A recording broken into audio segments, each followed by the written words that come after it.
Stop hitting yourself. Why are you hitting yourself? It's a familiar bully's playground taunt, a bit we've all seen before. Someone exerts physical force over someone else and laughs as they force that person to hit themselves. It's something I hope none of us have ever had to experience in anything other than playful jest. What drives this as an archetypal act of bullying is the very ridiculousness of the premise. Why in the world would anyone voluntarily hit themselves?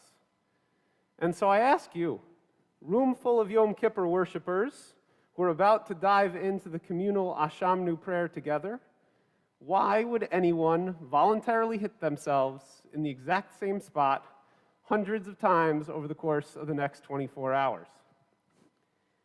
The tradition of chest beating that accompanies our vidui, the prayers of confession we say as part of every Yom Kippur service, is somewhat mysterious. The foundation of the vidui liturgy is biblical.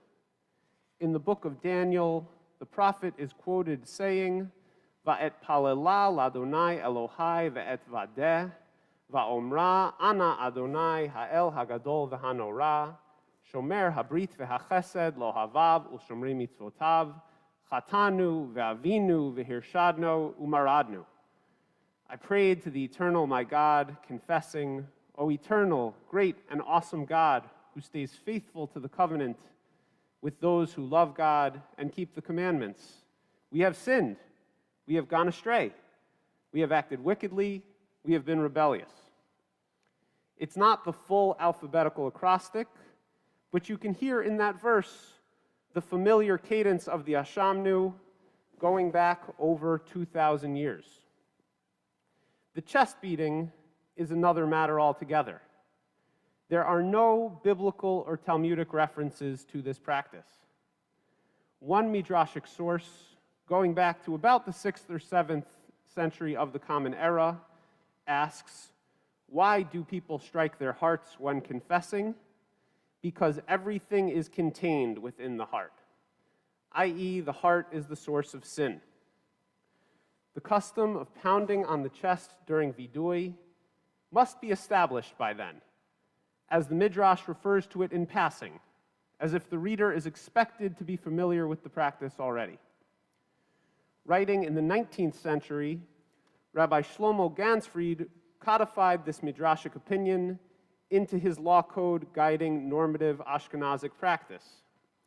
He writes that one must say the vidui while standing in a bowed position, and when mentioning each sin, you should beat your heart as if to say, "You, my heart, caused me to sin."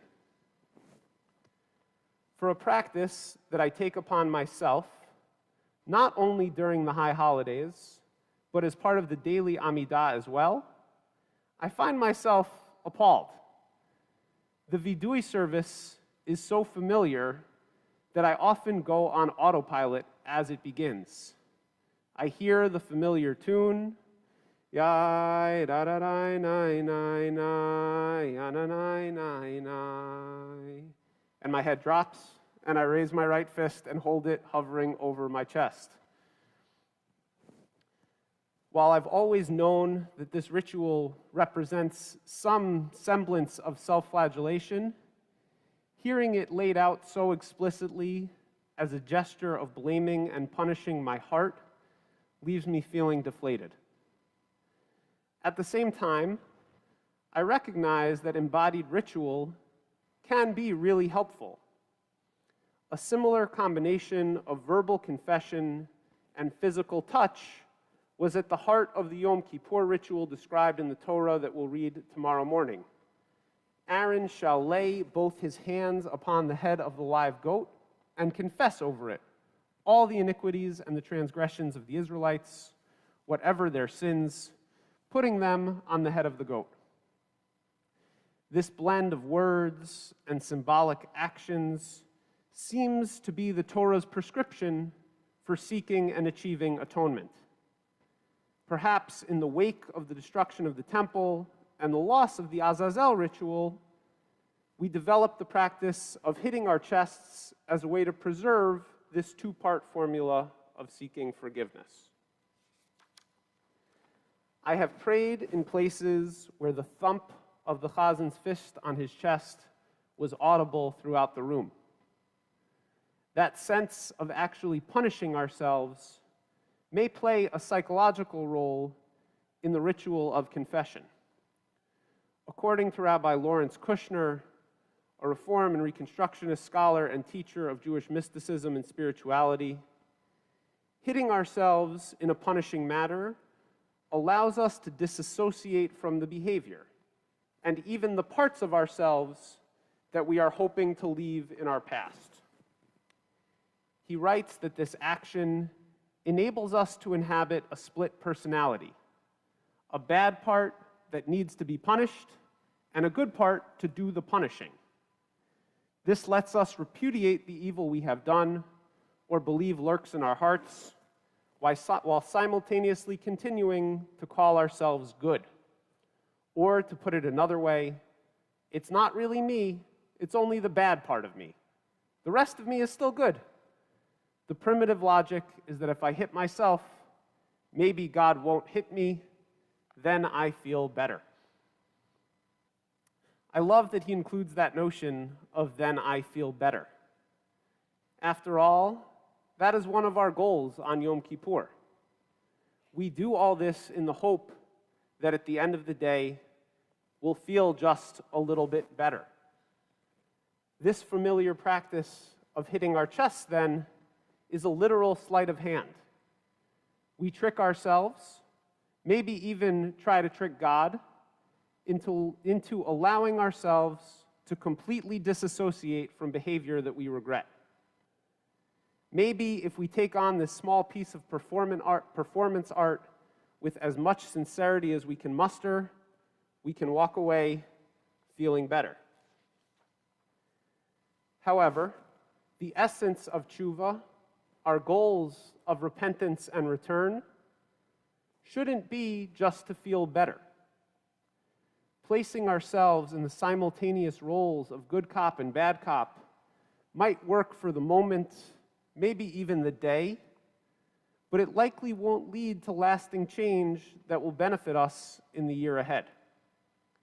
I want us to consider this ritual of hitting our chests, then, not as a way of closing part of ourselves off, of differentiating parts of the self, but rather as a way to strive for wholeness. There is an anecdotal explanation for why we strike our chests as we recite the confession. We're not punishing ourselves. We're certainly not blaming our fragile hearts for our own missteps. Rather, we're awakening and opening up our hearts. Each tap on the chest is said to remove a layer that is separating who we are and who we have been from who we truly want to be. This is a fraught process. We close ourselves off in certain ways to protect ourselves. Removing those protective layers, the defenses we've built up over time, leaves us vulnerable. Tapping our chests with this intention may even cause our hearts to break.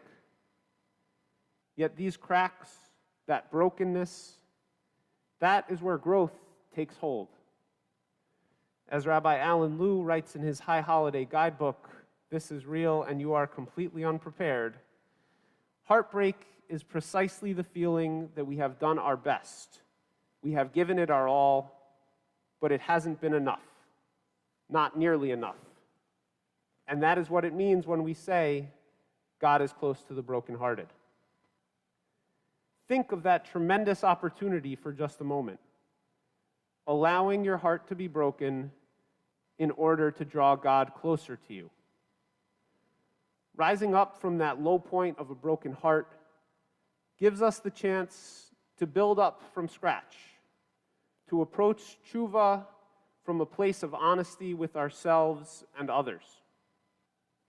Relationships are strengthened not by maintaining the status quo, but rather by facing moments of disconnection and brokenness and figuring out how to reconnect and rebuild. Much like lifting weights strengthens us by tearing muscle fibers that fuse back together stronger, baring our hearts and allowing them to break will make us more resilient and receptive to growth. Mary Oliver wrote about this in a way that really speaks to me. I discovered this poem about 3 weeks ago and haven't managed to get it out of my head since. It's titled L-E-A-D. I don't know for sure whether that's lead or lead. I've been saying it led. And this is led by Mary Oliver. Here is a story to break your heart. Are you willing? This winter, the loons came to our harbor and died, one by one, of nothing we could see. A friend told me of one on the shore that lifted its head and opened the elegant beak and cried out in the long, sweet savoring of its life, which, if you have heard it, you know is a sacred thing, and for which, if you have not heard it, you had better hurry to where they still sing. And believe me, tell no one just where that is. The next morning, this loon, speckled and iridescent and with a plan to fly home to some hidden lake, was dead on the shore. I tell you this to break your heart, by which I mean only that it break open and never close again to the rest of the world. In just a few minutes, we'll begin bringing our hands to our chests. We need to be willing to break our hearts open, to accept the risk that comes with honestly evaluating our thoughts and actions of the past year. I hope that no one in this room is looking to punish themselves or take out any frustrations on your own heart. But if you're in a place where you need to break your heart open, even a little bit, we're here for that. And we can do that together. To help facilitate this process, I want to offer one more potential tool for embodied practice. This comes from Reb Zalman Schachter Shalomi, the founder of the Jewish Renewal Movement, and a rabbi who I often find inspires my own Jewish practice. He suggests that during the vidui, we bring our hands to our chest with a closed fist as usual, gently knocking on our hearts to open them up. From there, however, he suggests we open up our palms. In doing so, you can imagine that you're drawing your heart just a little bit closer to the surface, breaking through any of those extra protective layers, and also releasing whatever it is we need to let go of during these moments of vulnerability. As we prepare to bow our heads and tap our chests, may we each be ready to encounter our own brokenness and return to repair together.